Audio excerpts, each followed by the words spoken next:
Welcome to ConstructTech TV. Today we will be looking at the top 5 tech trends for construction.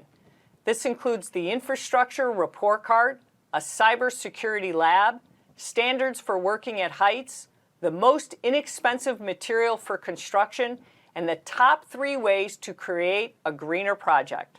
First, let's start with the infrastructure report card. The American Society for Civil Engineers releases its report card every 4 years. It grades 16 major infrastructure categories on a scale of A to F. Now, the 2017 grade is a D+.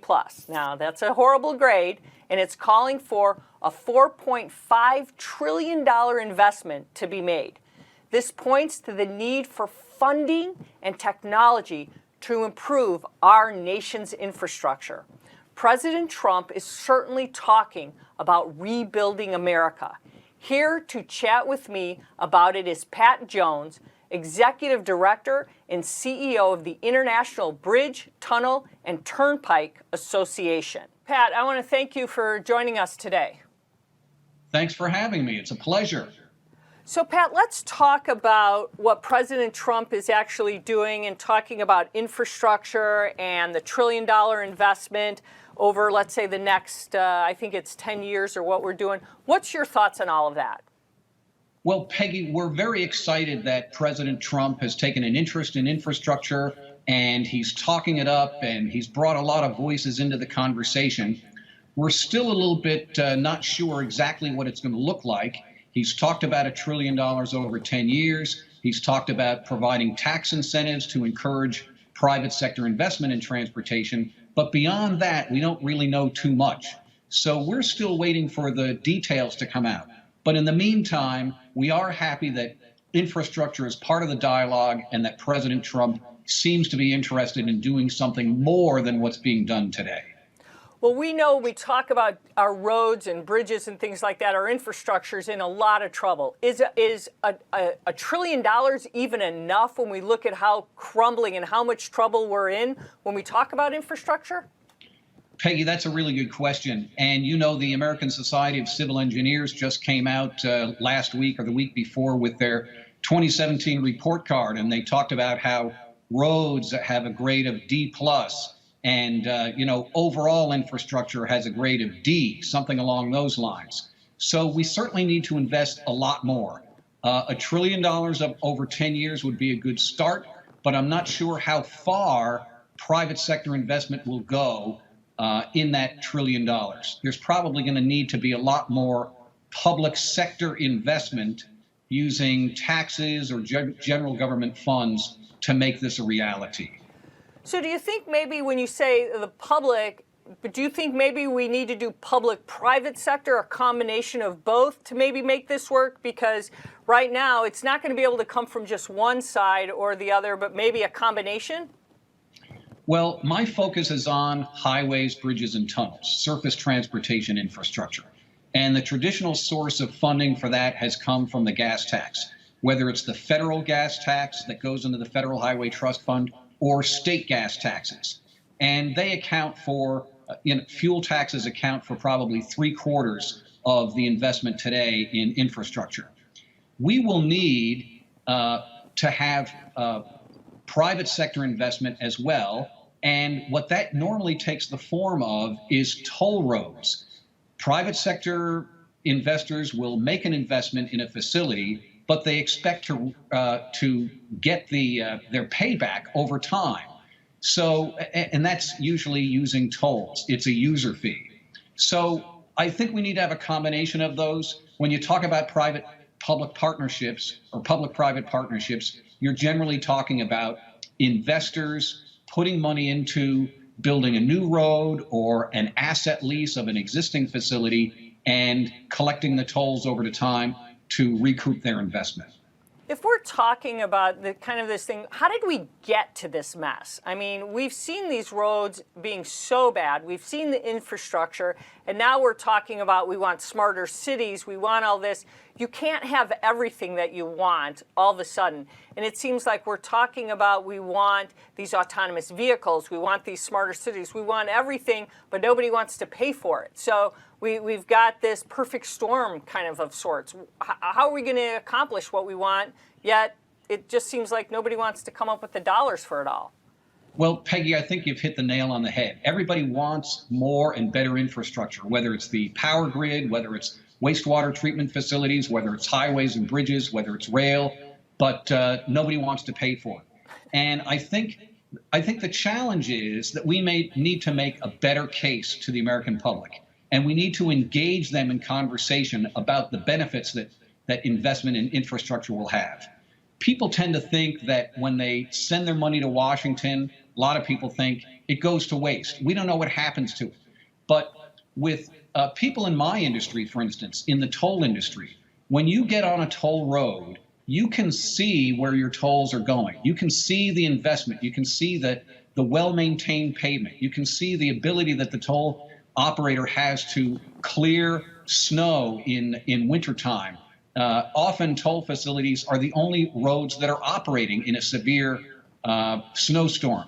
So people need to be able to see with their own eyes where their investment is going. That's one of the reasons why I think toll facilities are so successful.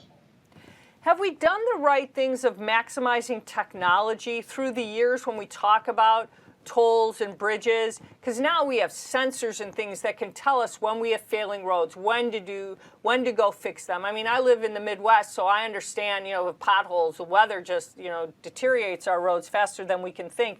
But are we leveraging the technology for like self-healing roads and things like this to the best of our abilities?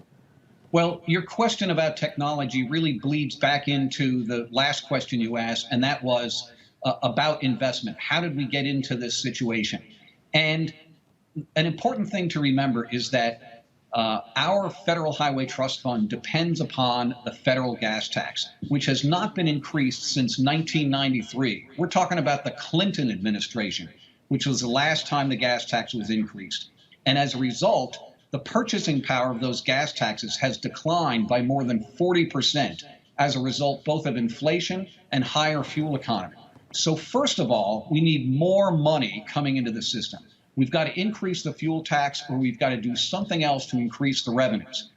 Secondly, the technology is a key part of that.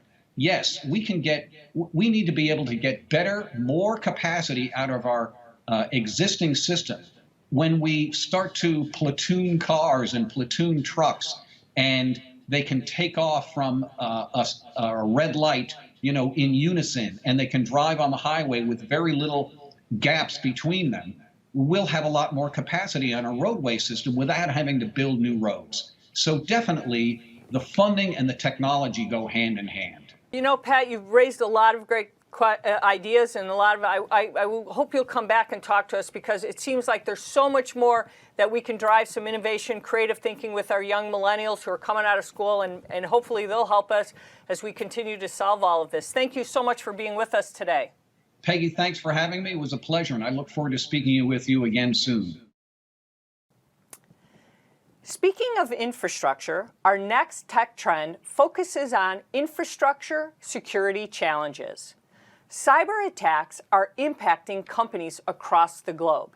It is something that the construction industry needs to address, and some companies already are. For example, Bechtel has established a cybersecurity lab with George Mason University.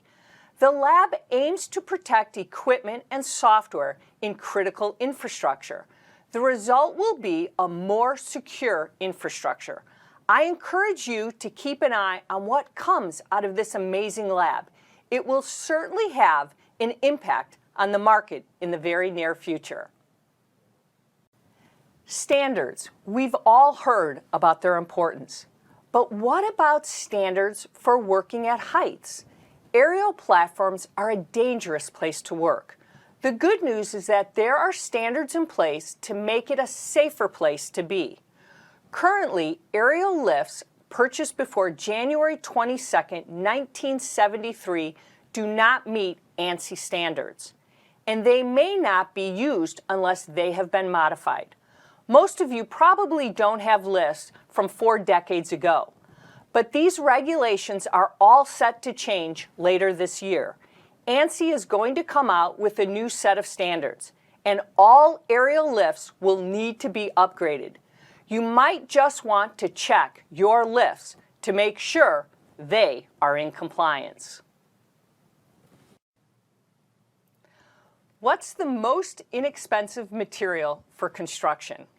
A new study compared the cost between brick, precast concrete, metal panel curtain wall, and glass panel curtain wall systems. So which costs less? The results might surprise you. It certainly surprised me because brick actually costs less. Now, the study was conducted by the Brick Industry Association, and it compares total construction costs for the materials in 3-story office buildings, 3-story apartment buildings, 5 to 10-story office buildings, and 4 to 8-story hospitals, as well as 6-story dorms. Now, it is certainly a mouthful, but it was determined that brick is actually cheaper. So something to keep in mind for your next construction project. Have you ever given much thought to how you can create a greener project? Energy efficient material is certainly one, but our top 3 ways are all about technology. The first method starts at the very beginning, and that's with the design. Leveraging BIM and collaborating with other technologies can help create better building designs. This ultimately leads to a more efficient footprint. The second way is at the heart of construction: better project management and documentation. This technology can help manage all the green certification data, and it can also eliminate the stack of printouts in the office. This creates a greener project as well. Finally, it's addressing the long-term life cycle of a building. There are so many ways to do this. Bringing the smart grid into the project is maybe just one example. The U.S. Green Building Council has included this as part of the lead version. The smart grid can also help create demand response programs that improve energy efficiency of a building or even a home. Building automation can also help create a more sustainable project. So there you have it. 3 key ways to create a greener project. It's better design, documentation, and smarter systems in the building. That's your tech update for today.